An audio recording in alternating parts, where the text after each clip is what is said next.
9 августта Тажикстандын чегарачылары бир кыргыз жаранын атып өлтүрүп, экөөсүн барымтага алып кетти. Ал эми Казакстандын Карасай чегара отрядынын кызматкерлери Кыргызстандын 2 малчысын алып кеткендиги тууралуу Казакстандын маалымат каражаттары жазып чыкты. Баткендеги чегара жаңжалынан жабыркаган элге тажик тарап ушул күнгө чейин материалдык чыгымды төлөп бербей жаткандыгы туурасында жергиликтүү калк айта берип тили тешилди көрүнөт. Качанга чейин Кыргызстандын жарандары кошуналардан кордук көрүп жашайт. Чегара маселесин чечүүдө талап коюп, тең ата сүйлөшүп жатабыз деп айтылган сөздөрдүн канчасы чындык? Ушул жана башка суроолорго бүгүн ЛТРдин күн маек көрсөтүүсүндө жооп издейбиз. Көрсөтүүнүн коногу Кыргыз Республикасынын өкмөтүнүн коргонуу жана коопсуздук боюнча вице-премьер-министри Абдрахман Маматалиев. Саламатсызбы, кош келипсиз. Көрсөтүүнү мен Кылычбек Мурзалиев алып барам. Абдрахман мырза, алгач Чоңалайдагы жаңжал тууралуу айтып кетсеңиз. Чындап эле Кыргызстандын жарандары чегараны бузуп, Тажикстандын аймагына кирип кетишкенби? Анан ошол эле убакта Тажикстандын чегарачыларынын курал колдонушу мыйзамдуубу? Тилекке каршы биздин жарандар чындыгында эле Кыргыз Республикасынын чегарасындагы, Тажик Республикасынын чегарасындагы бузуп, Тажикстандын аймагына кирип кеткен 9 чакырымдай тереңдеп. Бүгүнкү күндө биздин жарандарыбыз 2 жараныбыз тең кайтарылып алды.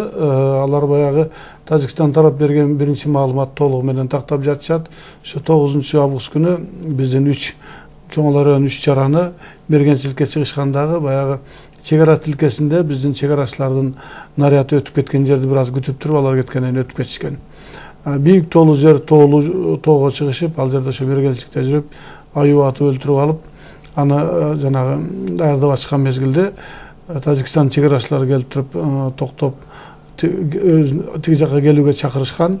Булар баш ийбей койгондон асманга ок атылган. Ошол мезгилде тилекке каршы биздин бир жараныбыз Кашыков деген мырза аларды көздөй ок аткан. Чегарачылар көздөй. Чегарачыларды көздөй. Ок атышы болгон, жыйынтыгында биздин жараныбыз жарадар болуп калган. Анан Тажикстан чегарачылары менен бирге биздин 2 жараныбыз атка жүтөп кетип атканда ошол жолдо каза болгон.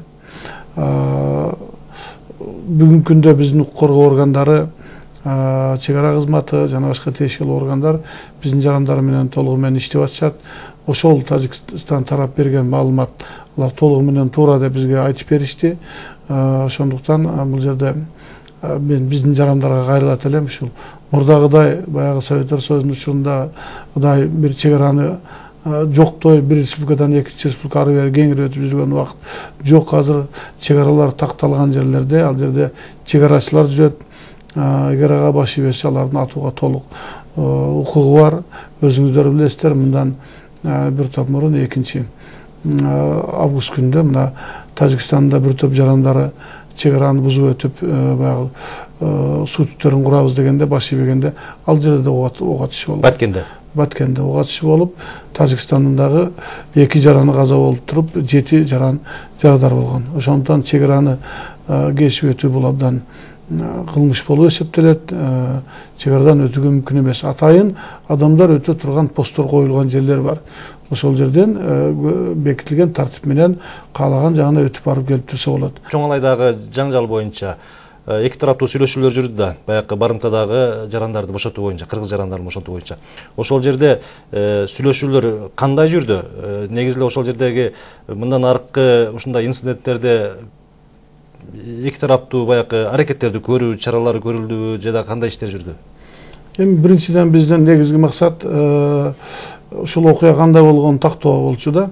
Ошондуктан тиги Тажикстан чегарачылары менен бирге, алардын дагы тиешелүү коргоо органдары менен бирге биздин тиешелүү органдар ушул окуя болгон жерге чейин барып, кандай окуя болгон, кандай мында атышуу ким тараптан болгон, ошонун баарын дагы бир иликтөөгө алып чыктык. Чындап эле мына Тажик тарап туура айтып атабы, мүмкүн башкача маалымат бар дегендей. Тилекке каршы ошол Тажикстан берген маалыматтын баары толук такталып чыкты. Экинчиси, биздин максат тез арада ошо биздин жарандарды алып чыгуу болчу.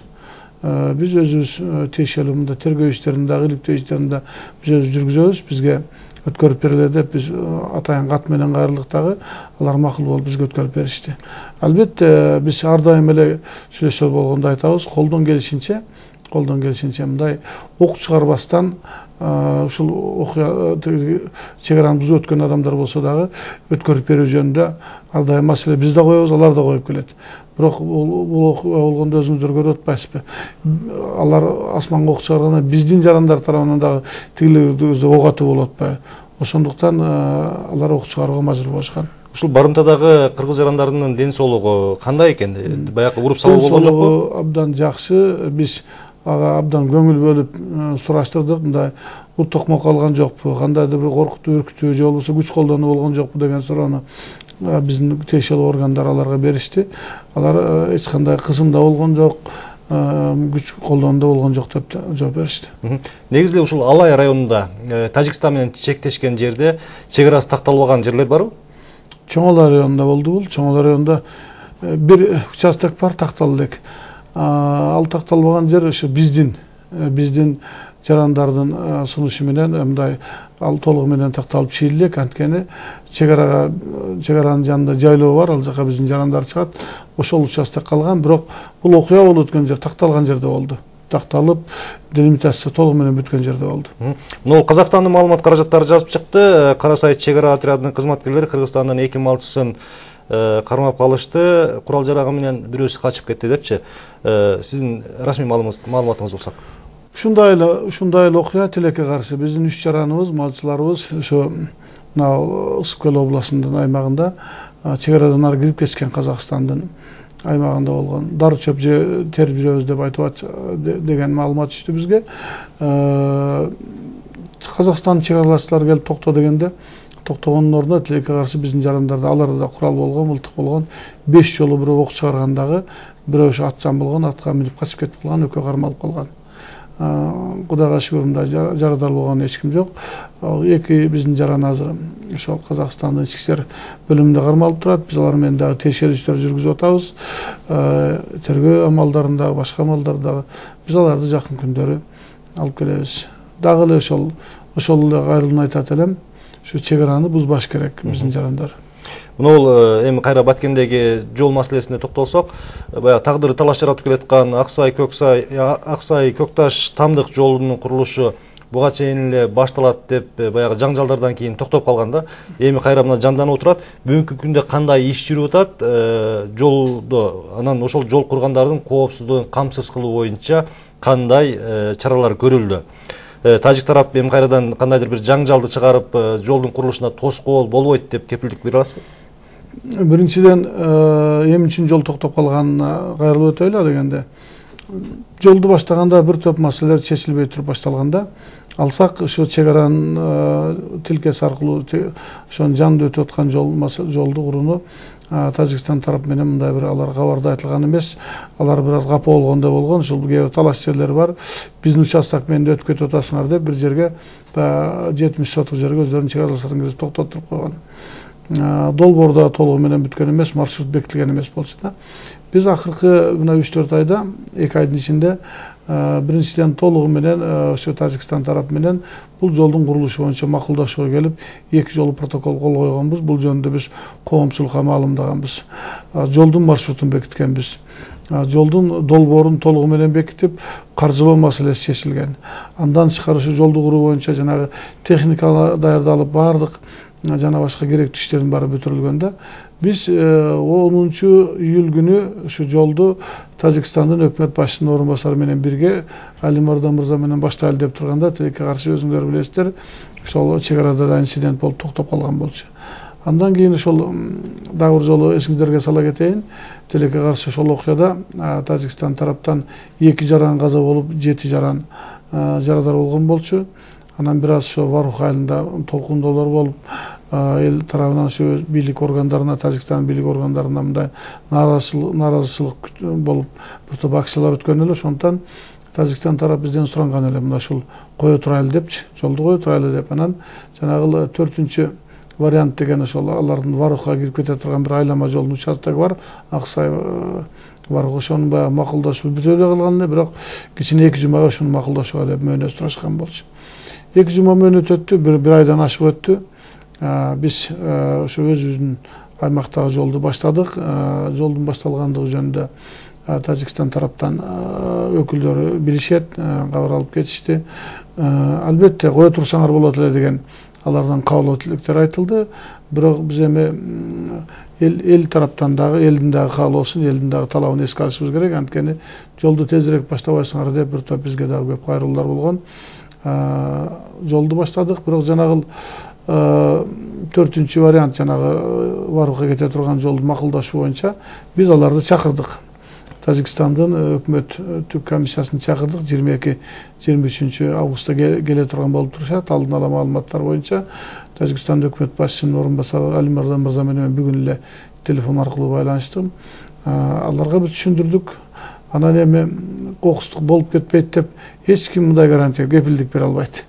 Бизде эле Тажикстан тараптан эле, башка тараптан деле, бирок коопсуздугун камсыз кылуу максатында биз чек ара кызматына, Ички иштер министрлигине жана башка тиешелүү күч органдарына атайын буйрук чыгарып тапшырма бердик. Бүгүн курулушу жүрүп жаткан жер бул такталган жер да? Бул биздин жер, толугу менен биздин аймак. Бирок ушул тегеректеги жана делимитация бүтө элек. Деги эле биз Тажикстан менен 54% гана делимитация кылганбыз, калгандары бүтө элек. Анан бул жергиликтүү калк така айтып келатат да, ушул акыркы жаңжалдардан улам тажик тарап келтирген материалдык чыгымды төлөп бербей жатышат дейт. Бул эмне кечеңдеп атат? Тажик тарап мойнуна алган төлөп беребиз депчи? Төлөп беребиз деп мойнуна алышкан. Ошол 10-11 июлда дагы биз бул маселени көтөргөнбүз. Андан кийин бир эки тарап Ички иштер министрлиги тарабынан жолугушуулар болуп, алар мына төлөй турган болдук, мына каражат жыйнап бүтүп калды деген маалыматтарды айтышкан. Бирок дагы бир жолу эскертип кетейин, ушул акыркы ошол болгон кагылышууда тилекке каршы ошо Тажикстан тараптан бир топ адамдар жарадар болуп, бир топ адамдар каза болгонуна байланыштуу кырдаалаларда бир аз чыңалып турган болчу. Ошого бир аз созулуп кетти окшойт. Бирок акыркы күн, азыркы күндө жакында биздин ушул чек ара кызматкерлеринин биздики менен Тажикстан тараптын жетекчилери жолукту. Кырдаал оңолуп калды. Кошумча турган күчтөрдү дагы азыр биз тараптагы, Тажикстан тарапта ал жерден чыгарып алып кетип жатабыз. Жакын күндөр ушул сыяктуу маселелердин баарын чечилет деген ишенимде турабыз. Бүгүнкү күндө ошол чек арасы такталып элек жерлерде чек арачылар күзөтө турабы? Же аскер кызматкерлер чыгарылып кеткенби? Биздин баягы фактически ээлеп турган аймагыбыз бар да. Аймак бар, ошол жерде мында болжолдуу чек аранын баягы тилкеси өткөн деген жерлери бар. Бардык жерде биздин чек ара кызматтары турат, чек ара посттору бар, чек ара заставалары бар. Керектүү жерлерге биз мында кошумча күчтөрдү да койгонбуз. Мына мисалы ошол акыркы жолу инцидент болуп өткөн Тамдык деген жерде биздин чек ара пост турат. Тажикстан тараптан бир нече жолу мындай сунуш болгон, алып салгыла деп. Бирок биз эзелден бери биз ээлеп турган жер деп туруп, делимитация боло элек болсо да, биз ошол жерди коргоп биздин посттор турат. Анан башында айтып кеттим, ошол чек ара маселесин тактоодо баягы чек арасын тактап жаткан кошуна өлкөлөр менен тең ата сүйлөшүп, Кыргызстан өзүнүн жарандарынын мамлекеттик саясатын коргоп, кызыкчылыгын коргоп, тең ата сүйлөшөбүз деп айтканыңыздар бар эле да? Ким иштебесин, менден мурун иштегенби, менби же менден кийин ким иштебесин, бул партия эң негизги принцип болуш керек. Эң негизги принцип. Эми баягы биздин элдин арасында ар түрдүү адамдар бар. Карап турсаң, ушул мисалы мына жолду кече баштасак, прессага бир топ кайрылуулар болуптур. Жолду тиягынан эмес, биягынан башташ керек эле, тескери жагынан деп. Ашыкча чек арачы болуп кеткендери бар, ашыкча жолчу болуп кеткендери бар. Ошого окшогон баягы тең ата сүйлөшө албай атат деген сыяктуу кээ бир ой пикирлерди айткандар да жок эмес. Эми ачык айта турган болсок, мына Тажикстандын азыркы өкмөт комиссиясынын төрагасынын дарегине да бир топ сындар айтылып атат. Биз Тажикстан прессасында байкап турабыз. Тең ата сүйлөшө албай атасыңар кыргыздар менен, аларга утулуп атасыңар да, алардын дарегинде да сөздөр айтылып жүрөт. Ошондуктан биз дагы өзүбүздүн кызыкчылыкты принципиалдуу түрдө коргойбуз. Эч кимден кем калбай, Тажикстан же Өзбекстан же башка эмес, кандай мамлекет болбосун, кандай күчтөр болбосун, тең ата сүйлөшөбүз. Калк коңшулар деле ошондой принципти кармайт деп ойлойм. Рахмат. Анан бул Борбордук Азия боюнча россиялык эксперт Аркадий Дубновдун мына айтканы бар да, кыргыз-тажик сүйлөшүүлөрүнүн жүрүшүндө эки тарап тең биринчи кезекте пропагандисттик максатты көздөшөт. Эки өлкөнүн бийлигиндеги белгилүү чөйрө бирөөлөр чек ара маселесин чечүүгө кызыктар эмес. Жаңжалдар чарбалык талаш тартыштар менен байланышкан болсо, маселе Бишкек менен Душанбенин дипломатиялык аракети менен эле чечилип калмак дейт да. Анан серепчини айтканда кандайдыр бир жөндүү нерсе барбы? Бул чындыкка дал келбей турган ой. Мен бул серепчинин материалдарына дайым кызыгып мындай окуп жүрөм. Тилекке каршы бизде көп учурда ушу жана серепчилер макала жазып атканда, кандайдыр прогнозду айтып атканда, кудуш өздөрү айткандай, өздөрүнүн пропагандалоону биринчи орунга коет да. Şu bilerman bolup, bardığın bilgen bolup, çegara meselesini çegaraçlardan жақсы bilgen bolup, жебір başka meseleni andan adislerden ötken bolup, жазып koy verişeti. Men al kişini sıylayım, bırak bul aytkanın çındıkka dal gelbeydi. Daha bir serepçinin mınday aytkanı var da, çegara meselesinin kriminalдык кландын, коррупцияланышкан топтордун да кызыкчылыгына барып такылат.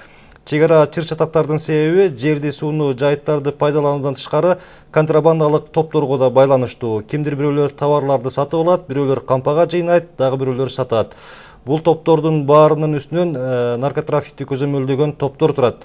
Дал ошол топтор байчыларды, чегарачыларды, укук коргоо органдарынын кызматкерлерин, жергиликтүү райондордун администрацияларын паралап, чегарада жылчы калып калышат. Алар үчүн так аныкталган чегаранын кереги жок деп айтканы бар да. Мындан улам ушул криминалдык чөйрөнүн кызыкчылыгынан улам ушул чегаранын маселелери убагында чечилбей, кандайдыр бир кечеңдеп жаткан сыяктуу эмеспи деген ойго келесиң да. Биринчиден бүгүнкү күндө Кыргызстанда бардык мамлекеттик бийлик органдары толук кандуу иштеп атат. Криминал бийлеп калган кырдаал жок. Толугу менен көзөмөлгө алынып, кала берсе биз бардык мына уюшулган кылмыштуу топтордун алардын лидерлери жөнүндө, алардын байланыштары жөнүндө да абдан көп маалыматтар топтогонбуз. Ички иштер министрлиги жана башка министрликтер толугу менен алардын ишмери мындай көзөмөлгө алынып, керектүүлөрү жоопко тартылып, түрмөгө отурган түрмөгө отуруп, четке качып кеткендер четке качып кеткен. Муну биздеги Кыргызстанда кырдаал жакшы билесиздер. Бирок бул серепчинин айтканында бир аз мындай кызыктыра турган ой бар да. Анткени кээ бир учурда жөнөкөй эле жерден бир чатак чыгып кетип, эки жаран, бири-бирин жакшы билген эки коңшу жарандар чатак чыгып кетип, ошондон дүрт этип эле чоңураак чатакка айланып, мындай бир себеби эле жок ушундай болуп калган окуяларды көргөндө бизге да кээ бир маалыматтар болгон. Бул жерде кандайдыр бир ошол жанагы криминалдык топтордун кызыкчылыгы болушу мүмкүн деп, анткени ошол эле чегара чыр-чатактар чыгып аткан аймакта туура айтышат, наркотрафик өтөт. Анан ошол жерде жашаган аймактарда дагы ошол Тажикстан тарап болобу же башка жакта болобу, кандайдыр бир шектүү адамдар жөнүндө бир топ маалыматтар бар бизде. Ошондуктан бул кызыктуу ой, анча-мынча бул чындыкка дал келиши мүмкүн. Бул суроону берип жаткандын дагы бир себеби, ушул жаңжалдан кийин кыргыз тарап чегараны бир тараптуу жаппады беле. Ошондо деле баягы күйүүчү, майлоочу май ташыган кыргыз бизнесмендери эле, анын ичинен баягы тамак аш продуктыларын ташыган кыргыз жарандары ошол чегаранын жабык экендигине карабай өздөрүнүн товарларын баягы жылчыкчылар аркылуу Тажикстанга алып кирүү аракеттерин жасашкан фактылар болгон да. Жергиликтүү калк ошого бөгөт коебуз деп өздөрү кармап ошондой товарлар ташып аткан жарандарды укук коргоо органдарына өткөрүп берген фактылар болгон да. Ушундан улам ушундай ой келет экен. Анан бүгүнкү күндө ошол күйүүчү май кошуна өзү да тартыш болуп атканда кошунага кандай кетип атат? Же чектөө барбы? Бизде маалыматтар бар. Ошол өзүңүз карап көрсөңүз, мына Лейлек районунун Арка деген жери бар, чегарада турган айылда. Чегарада турган айылдар катарынан 17 май куюучу станция курулуптур. Бир жерге катарынан 17 май куюучу станция курулуптур да. Бул өзүнөн өзү эле айтып турат. Бул баягы кандай перевалочный базада бизде маалымат болгон, мына Талас тараптан бир топ күйүүчү майлар контрабандалык жол менен өтүп кеткен дагы. Анан ошол жанагы май куюучу станциялар курулуп, ошол жерден бүт тиги Тажикстандык жарандар куюп атат деп. Тажиктин акчасына боло, кыргыздын акчасына барбы деп. Ошондуктан биз мына күч органдарына тапшырма бергенбиз, мен өзүм тапшырма берген. Бүгүнкү күндө Ички иштер министрлиги дагы жанагы экономикалык кылмыштарга каршы күрөшүүчү кызмат дагы жана башка бир топ органдар Алар анын үстүнөн иштеп жатат. Ошол бир топ маалыматтар бар, аны текшерип, аны далилдегенден кийин биз коомчулукка алып чыгабыз. Мынол башкы чегерачы Райымбер Дүйшөнбиевдин айтканы бар, өткөн жылы 37 жаңжал катталса, Кыргыз менен Кыргызстан менен Тажикстандын чегарасында быйыл 33, ушул 8 айда эле 33 жаңжал катталды деп да. Былтыркы 1 жылдык көрсөткүчкө чукулдап калыптыр да. Мына улам жакындагы эле мына Таластагы окуяны эске саласында мына чегарачылар, аскерлер, катардагы аскерлер чегара баягы аскердик бөлүгүн таштап качып кетишти. Алардын ошол кездеги маалыматтарда алар чегараны кайтарбай эле кимдир бирөөнүн колунда иштеп жүрүптүр депчи. Эгерде биздин чегарачылар ошентип кимдир бирөөнүн колунда иштеп жүрсө, чегараны ким көзөмөлдөйт деген ушундай жаңжалдар чыга бербейби деген суроо жаралат. Биринчиден ошол Таластагы жанагы кызмат таштап кеткен биздин жоокерлер боюнча кылмыш иши козголгон, аны такта иликтөөлөр жүрүп атат. Канчалык деңгээлде жанагы айтылган маалыматтар чындыкка далгелери. Экинчиден, могул 33-37 деген маалыматтар бүт ар бир кандайдыр бир окуя болсо да бул эсепке алынат да. Булар да болуп келген нерсе. Алай тарапта Кызыларт белинин бер жагында Тажикстан жарандарын кармашты 33 килограмм наркотик менен. Бул да ошол биз сөз саны эсепке киргизип, коомчулук байкабай атат, анчы коомчулук эскеден албай атат. Биз аларды кармадык десекчи, биздин жарандар өтүп кеткенде сөзсүз ушул кылып туруп биздин пресса чыгарып атпайбы? Ушу чоң кичине бардык мындай болуп аткан окуялар бизде эсепке алынат да, ушунун баары берилип турат. 33-37 мындан көп да болуп келген, болушу да мүмкүн. Бирок бул далил эмес, чегарачылар начар иштеп атат деп. Бул чегарачылар тескерисинче акыркы мезгилде толугу менен чегаранын тилкесин көзөмөлгө алып, ары өткөн бери өткөндөрдүн да тосуп кармагандыгынын белгиси да, жакшы иштеп аткандыгынын белгиси деп айтсак болот. Албетте кемчиликтер жок эмес. Кемчиликтер жок эмес. Ал жерде тартип бузуулар, устав бузуулар боюнча да бир топ фактылар бар. Ал боюнча биз жетекчиликтин алдында катуу тапсырма койгонбуз. Алар убагында мындай иликтөөлөр жүргүзүп, четтетип, жумуштан алып жетекчилерди чара көрүп атышат. Баңгизат жөнүндө сөз кылып кеттиңиз. Афганистандан келген баңгизаттар Тажикстан аркылуу келип, анан Кыргызстандан Россияга, башка өлкөлөргө тарап кетет депчи. Бул багытта кандай иштер жүрүп атат? Өзүңүздөр жакшы элесиздер, чындыгында эле Кыргызстан ошол чоң наркотрафиктин жолунда турабыз. Ошого байланыштуу биздин мына мамлекетибизде баңгизаттарды көзөмөлдөөгө каршы атайын мамлекеттик кызмат түзүлгөн. Ал кызмат ушул ар бир областта өзүнүн өкүлчүлүктөрүн ачкан, абдан жакшы Россия Федерациясы менен, Америка Кошмо Штаты менен жана көптөгөн чоң мамлекеттер менен мындай кызматташып атабыз. Булардын баягы башка күч органдарына караганда абдан жабдыктары да жакшы, жаңы лабораториялар салышты. Азыр кызматкерлеринин мындай сапаттык, кесиптик деңгээли да бир топ жогору. Ошондуктан акыркы мезгилде бул кызматтын иши бир топ алдыга жылып, мына бул жакында эле бүткүл дүйнөлүк ООНдун наркотикке жана кылмышка каршы күрөшүү боюнча башкармалыгы бар. Ошолор менен кошумча бирге иштөө программасына кол койдук. Мына мен өзүм кол коюп келдим. 10 миллион 635 миң долларлыкта. Ушул сыяктуу көптөгөн проекттерди ишке ашырып атат. Абдрахман мырза, убактыбыз аз калып баратат. Кыска жооп берсеңиз. Анан могул Баткендеги акыркы жаңжалда эл аралык келишимдерди бузуп, Тажикстандын чегарачылары миномет колдонгондугу барыбызга маалым. Кыргызстанга ошол жаңжалдын себептери иликтенбей жатып, Кыргызстанга нота жиберди шашылыш түрдө. Деги эле ошол аракеттер үчүн кимдир бирөө жоопко тартылдыбы? Биз дагы аларга нота жибергенбиз. Тиешелүү нота жибергенбиз. Бүгүнкү күндө эки тарап биргелешкен иликтөөнү жүргүзүп атат. Иликтөөнүн аягына чыга элекпиз. Андан кийин жанагы чегара кызматтарынын жетекчилери жолугушуу болгон ошо Иш-Бара шаарында. Биз болгон бүт өзүбүздүн баягы претензиянын бардыгын, айта турган сындарыбыздын бардыгын толугу менен аларга бергенбиз. Албетте алар өздөрүнүн сунуштарын айтышты. Алар эле биз тараптан башталды деп туруп, ошондуктан мына биргелешкен иликтөө жүрүп атат, жакында жыйынтыгы чыгат. Миномет колдонгону боюнчачы негизи ал жерде андай куралды колдонгонго болбойт да. Конвенция бар, аны колдонууга болбойт. Биз аны ачык айтканбыз. Бул биринчи жолу эмес, баягы 11-январда да ушундай окуя болгон. Өкөндө тең биз нота бергенбиз тиешелүү. азыр ошонун үстүндө иштеп атат, жоопко тартуу боюнча аларды. Анан мына бул чек арада бир адам жаракат алса, каза болсо эле коомчулукка баягы чоң маалымат болуп тарап кетип атпайбы? Бирок Кыргызстандын жолдорунда жылына миңдеген адамдар каза болуп атат. Бирок ушул нерсеге анчалык баягы көңүл бурбай, көңүл кош мамиле жасаган сыяктанып атабыз да. Согуш болбой жатып эле Кыргызстанда карапайым жарандар тынчтык заманда жолдо каза болуп кетет.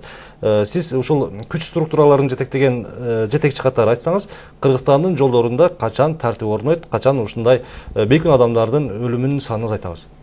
Бул эң чоң көйгөй, туура айтасыз. Мына 15 жылда акыркы салыштырсак, Ооган согушунда канча адам каза болсо, ошол эле мезгилде биздин ошондой эле убакта биздин жолдо андан кем эмес көбүрөөк адам каза болгон да. Абдан туура айтып атасыз. Ошого байланыштуу акыркы жылдары бир топ чара көрүлдү. Мына 6 мыйзам сунуш кылынып, анын 4-өө кабыл алынды. Бул жанагы айдоочулардын жоопкерчилигин жогорулатуу боюнча, ошол транспорт, жүк ташуу, адам ташуу менен алектенген адамдардын жоопкерчилигин мындай жогорулатуу боюнча дегендей. Азыр болсо мына бул жол кайгылуу күзмөт деп аталат. Мурдагы автомобиль инспекциясы, ГАИ деп койчубуз. Мамлекеттик автомобиль инспекциясы деп. Ошондон биз 28 жана коррупционный механизм таап чыгып, ошонун таптакыр иш мерзимин өзгөртүү боюнча өкмөттөр токтомдорду алып атат. Жакын күндөрү аны кабыл алабыз. Андан тышкары мына бизде өкмөттүн алдында жол коопсуздугун камсыз кылуу боюнча бир комиссия бар. Ошол комиссия азыр мына мен ага төрагалык кылам. Мына мисалы бир мисал келтирейин. Мына туристтик сезон учурунда Ысык көл, Бишкек, тиги Каракол жолу боюнча бир топ жол текшерүүлөрдү жүргүзүп келдик. Биринчиден албетте бул жерде жолдун акыбалын карадык, ошо ГАИнин кызматкерлеринин өз ишине болгон мамилесин карадык. Үчүнчүдөн баягы биздин айдоочулардын даярдыгын канчалык деңгээлде жакшы даярдалып, ошол айдоочунун күбөлүгүн алган кантип аларды карадык. Ушундай рейдтерди өткөзүп, атайын мындай көчмө жыйындарды өткөрүп көзөмөлгө алып атабыз. Комплекстүү түрдө чара көрүш керек болсо, бул акыркы мезгилде улуттук масштабтагы мындай трагедияга айланып бараткан багыт болчу да. Абдрахман мырза, акыркы суроо. Мына бул социалдык түйүндөрдө кызуу талкуу жаратып атат да. Ушул жол кайгылуу кызматы жөнүндө сөз кылып койбодукпу? Ошонун башчысы Исаев баягы автомашиналардын терезелерин карайтып алган унааларга каршы, ошолордун айдоочуларына каршы кызуу күрөшүп келет, өзү баш болуп. Бирок Исаевдин ушул аракетин министр сынга алып, бул генералдын иш эмес деп интервью бергени бар. Бул боюнча сиздин пикириңиз? Кимисники туура? Эми албетте министр болгондон өзүнүн кызматкерин ал сындоого ар дайым укуктуу кетирген каталарын сындап да келет, сындай бериш керек. Бирок негизинен ошол жол коопсуздугун камсыз кылуу боюнча акыркы мезгилде кылган аракеттерин биз сөз генерал Исаевдин аракеттерин колдоого алышыбыз керек.